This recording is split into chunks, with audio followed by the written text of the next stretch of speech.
You're listening to the Dave and James Show on SYN. Now, our next guest is an international superstar. He burst onto the scene in the mid-90s as the frontman to one of the biggest bands in the world. He has since gone on to sell over 10 million albums worldwide. Making his big debut on the Dave and James Show live from California, it's Steve Harwell from Smash Mouth. G'day, Steve. How you guys doing? We're doing well, mate. And yourself?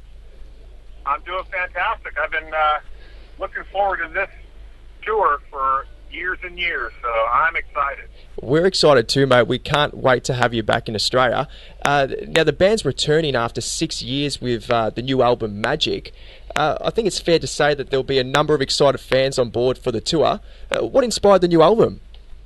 You know, it was just a lot of things. You know, we've been together for almost 20 years, been through some personal member changes, and I really wanted to kind of spark some new life into the band, and my new guitar player, Mike Krompus, is an incredible producer, produced the record. Him and I wrote the record with a bunch of great writers, and it's just kind of new life in the band right now, and we're playing better than ever.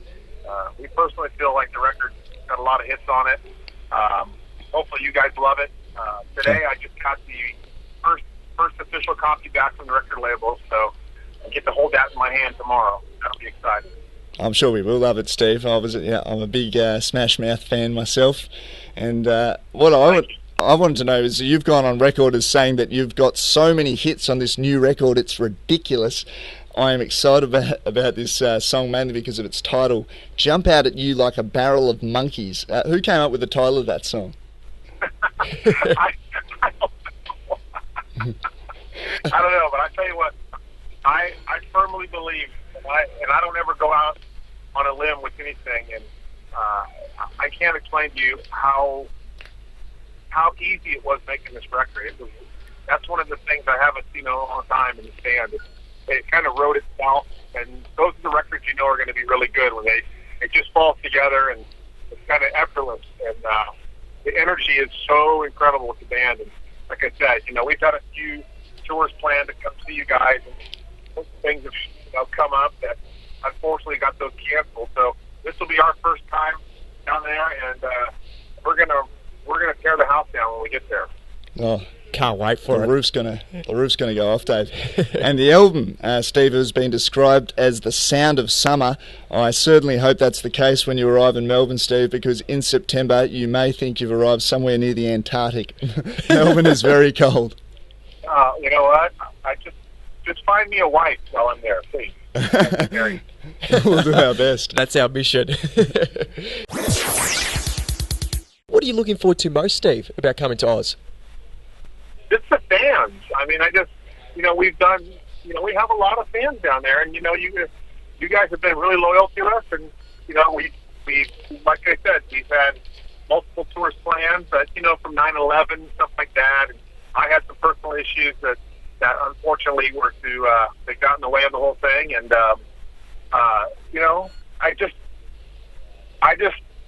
I've always wanted to go down there, and it's probably one of the only places I haven't been, and it's probably one of the coolest places that you could go. So I can't wait to hang out with the locals and check out all the beautiful women and all the great fans. Yeah, the thing about Australia is our fans are always very loud. That's what a lot of bands say about the Australian fans. Very vocal. But as you mentioned before, you got Mike Krompus. He's new. He's on the guitar. Obviously, he's been associated with the band throughout the years. But you've also got Randy Cook. He's a new man as well. He's on the drums. How long's he been working with the band for? Randy was playing with us about a year before Mike came. Randy and Mike grew up because they were kids in Canada. So now I've got 3 Canadians in my band, including, with Paul, our bass player. Paul's a co-founding member. But Mike and Randy, it just, you can feel the hunger again. You can feel the fire.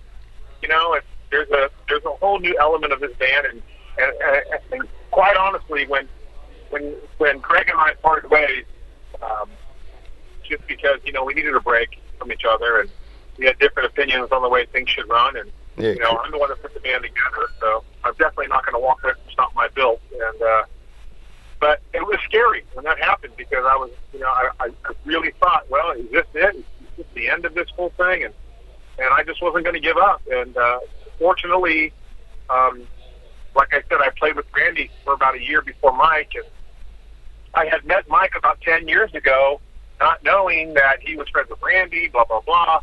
So when I had one show that I needed a guitar player to fill in, and didn't know Mike was Randy's best friend, and when he showed up, I'm like, what are you doing? And right, ever since then, Mike's like my little brother, and we hang out every day. We live in the same town, and he's just an incredible talent. That's all I can say. He's an incredible talent. It's a small world, and it's great how things can just come together like that. For your hit single All Star, you were able to get the entire cast from the Mystery Men film, which included Ben Stiller and William H. Macy. And for the song I Can't Get Enough of Your Baby, you had Jennifer Love Hewitt in your film clip, and you did the soundtrack cover for Shrek. Tell me, do you love film, or does the film world love you guys? I've been fortunate to do a couple motion picture, small little appearances, which I want to do a lot more of. And but for us, what I love about this band is we've gotten a lot of criticism over the years from other bands that call you a sellout because you license your music to movies. But I don't think it's being a sellout. I think it's being a smart businessman. And our music lends itself to that kind of stuff. And as long as I can keep making it where people like to hear it, no matter where and what format it's in, I'm going to keep doing it. There's nothing like watching a movie and seeing your stuff come on there, and or walking into a restaurant and sitting down for dinner with 3 or 4 of your songs coming on within the hour, and it makes you feel good because you know what, we worked really hard to get where we're at, and and I'm proud of myself. I'm proud of the guys, and I'm proud of what we've done and what we're still doing. Well, put it this way, when All Star came out initially, I didn't know of the film. So when I saw the film clip, I just thought it was just this really huge film clip and they just got everyone in for it. And then I found out it was actually turned into a movie, Dave. The sad part was, it's one of the best videos I've ever made, but the movie didn't do very well. I think the video was better than the movie, so for that, I'll take it. Absolutely. And as you were saying, Steve, that most of your songs, they've got like a fun party tone about them. Did you set out to make those sort of tunes from the beginning, or is that just how it sort of happened? You know what? From the day one we got together, we were young in our early 20s, and barely in our 20s, and didn't know really where we were going, but we all enjoyed being around each other, and every day was a party. Even when we had nothing, we made the best of it. And back then, we drank cheap beer and ate the shittiest food on the planet. And but you know what? We worked hard. We enjoyed each other's company, and that's why our music turned into what it is. Well, I've never been the type of person. I don't need to go make a record and saying all the wrong things on there. I like making fun and fun. I like making fun music. I like making music that if I was at a party, I'd go. That's the first record I'd want to listen to. Yeah. So that's kind of how it turned out, and I'll never change it. I'd never change it for the world. Would you say, Steve, that a lot of it does come back to the hard work, obviously, but also to have a bit of luck along the way? You could say that, but I can honestly tell you, which if you weren't there, it's tough to kind of comprehend. But I had a master plan in place, and I put us on a deadline of about 2 years, and we were about 2 years and 4 months from when it all happened. And I just knew I had the most talented guys in the band, and I knew I had one of the best songwriters in the band. And if I could just steer it the right way and keep everybody focused, I knew we were going to do something. I didn't know how big it was going to be, but it was. There was a method to my badness back in the day. Absolutely. So it just seems, James, that you just got to believe out there, and for any of our listeners out there that are looking to start a band or get experience just making music, I guess that's probably the most important thing. Would you say, Steve, is that belief in yourself and making the music? Yeah, you just got to believe in what you're doing, but you also there's a lot more than just the song. You really have to find a plan of attack and the way you're going to do it, and kick every door in that closes on you. You got to. Sometimes you have to go in the back door when the front door is locked. That's kind of the way I did it. And I mean, if someone told you that you'd send, before you started, that you'd sell over 10 million, albums worldwide, would you have believed them? I wouldn't believe that, but I could tell you I always believed we would have some type of success. Never imagined or fathomed that it would be what it is and what it was and what it's still going to be. But I thank God every day for what we have, and I love making people smile, and I love playing the music. And people always say, "Oh, do you get sick and tired of playing?" I go, "No, I'll never get sick and tired of playing." No. That changed a lot of people. Oh, how could you? If it makes people happy, then that's the main thing.